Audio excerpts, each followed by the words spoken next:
You never imagined that a piece of ground could feel like the center of your universe.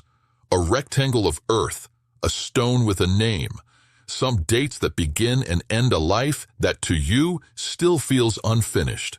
People drive past cemeteries without thinking.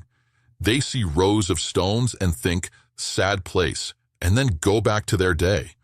For you, one of those stones is not just sad. It is the place where the world as you knew it ended. You stand there and think, my heart is buried under here with you. The grave that holds your heart is not only a physical place, it's a point in time, a before and an after. Before, they were alive in the same world as you. After, you talked to the sky, to the stone, to the ground. At Christmas, the distance between before and after becomes more brutal. You walk through shops full of glitter and carols, watch people carrying gifts, hear talk about family together, cherished moments, another year around the table. And you know with a sharpness nobody else around you feels that not every chair will be filled. Not every family is complete. Not every story keeps going. Yours stopped, right here, at this grave. You might visit it with flowers, candles, a small decoration, something that feels like them. You arrange it carefully, as if your hands could still do for them in death what you tried to do for them in life. Make things a little softer, a little warmer, a little more beautiful. And then you stand there, in the cold air, and your mind does something painful. It tries to connect the person you loved with what is beneath your feet. You know intellectually that the body is there, or the urn is there, or the symbolic stone stands there. But emotionally, there is a refusal. How can someone who laughed, spoke, argued, hugged, annoyed, comforted, breathed be under this ground? How can a relationship be reduced to inscriptions? Psychology has a word for this kind of disconnect: cognitive dissonance. Two realities pressed up against each other that do not fit. They are gone. They are mine. They are dead. I still feel them. Your brain tries to hold both. It cannot, so it swings between them. There are days you stand at the grave and it hits you like the first time. There are days you feel oddly numb, as if you're visiting a place that should hurt and doesn't in that moment. And then you feel guilty for that too. The grave becomes a mirror for your grief. Sometimes you talk out loud. Sometimes you only think in sentences. Sometimes you just stand there, too tired for words, letting the silence say everything. You might feel torn between two poles. One toward the grave and one away from it. Part of you wants to be there all the time. If my heart is buried with you, then I should be where you are.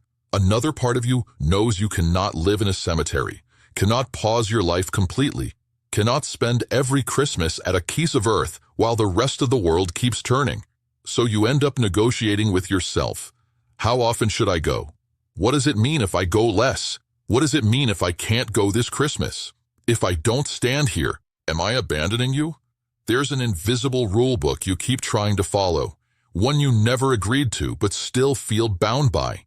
How a good mourner behaves, how often they visit, how much they cry, how long they stay, how they feel. But grief doesn't follow rules. It follows love. And love has made this place sacred to you, even as it hurts you. A grave that holds your heart is also holding a story. The story of who they were. The story of who you were with them. The story of everything that led to the moment where their name ended up on stone. Christmas brings that story into sharp focus. You remember previous Decembers. The way they wrapped gifts, or didn't. The way they complained about the same things every year. The way they laughed at the same bad jokes. The particular food they made, or the way they sat. Or the song they hummed. You might see their name written in frost on the stone and think, you should be here complaining about the cold, not lying under it. Underneath the memories, there is something harder to admit. Sometimes you feel angry with them for being gone. Angry at the risks they took. Angry at the help they refused. Angry at the disease that took them. Angry at the timing, the randomness, the unfairness that ripped them away and left you standing here holding everything alone. That anger scares you. You might think, how can I be angry at someone who's dead? But anger is part of love when love is interrupted. You're not angry that they existed. You're angry that they are not existing anymore when they were woven into your future. The grave makes the finality unavoidable. It is a physical endpoint, and yet even standing right there, you also feel something you don't dare to name: continuation.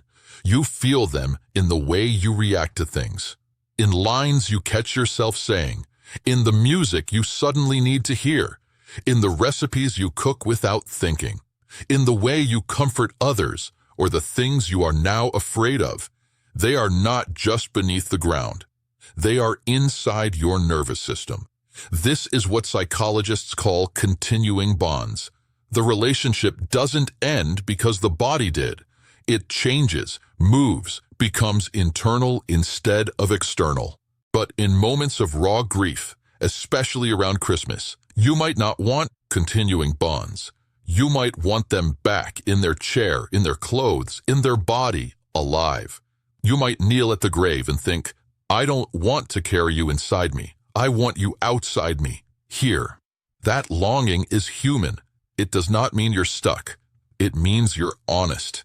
One of the deepest pains of grief is this: the place you go to feel close to them is also the place that shouts at you. They are gone. So your heart gets hit twice, by presence and absence at the same time. If you could sit with a wise counselor right there by the grave, they might say this: of course this place holds your heart. Your heart was bound to the person whose name is here. But your heart is not buried here completely. Part of it is still beating in your chest, or you wouldn't be standing here. Part of it has gone into the ground with them. Part of it is still capable of loving the living.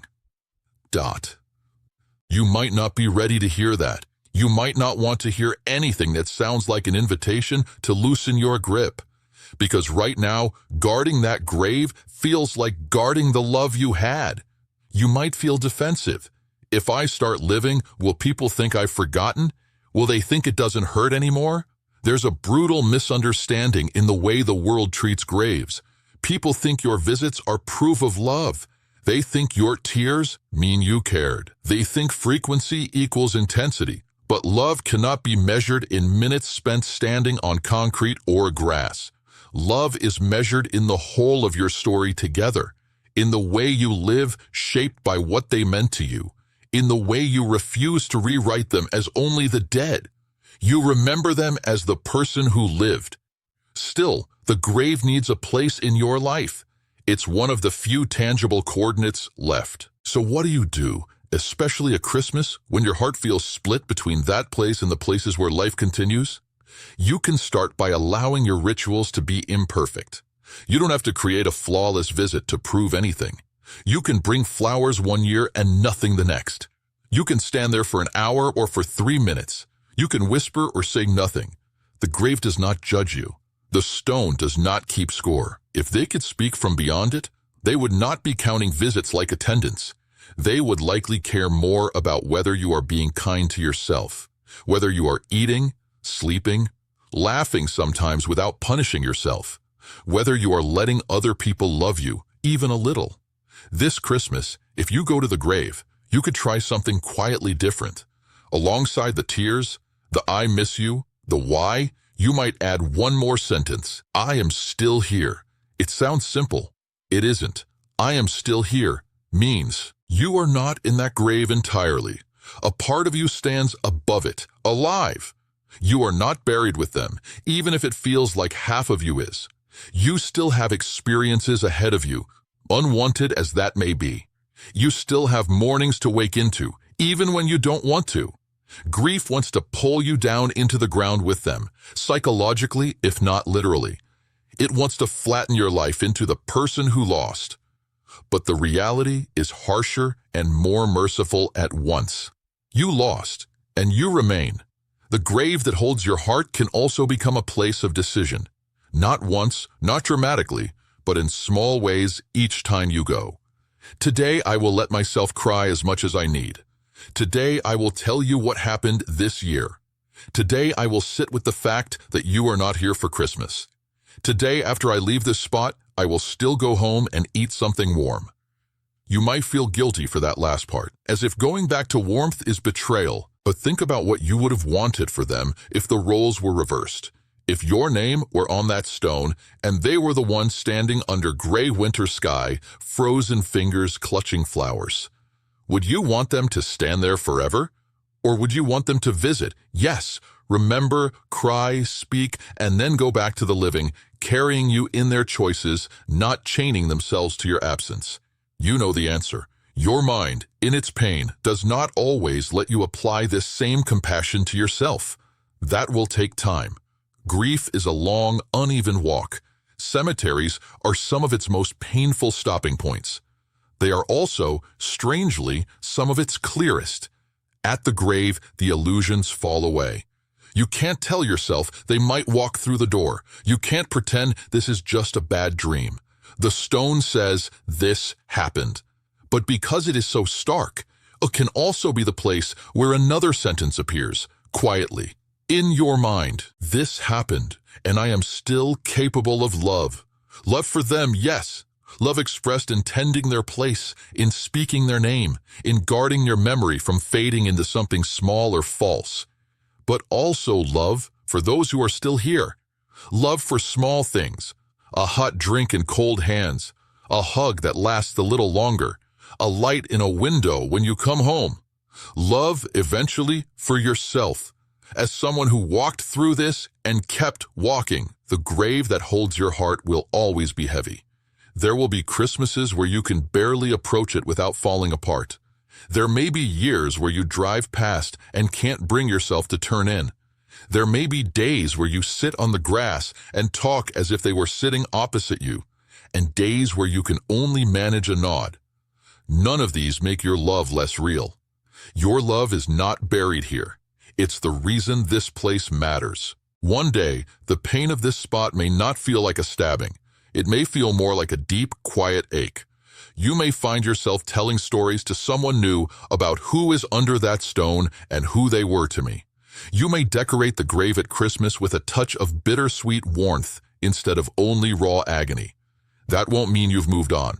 It will mean you've moved with them, carrying their imprint in a way that lets you breathe. For now, if all you can do is stand there and think, this is where my heart is, that is enough.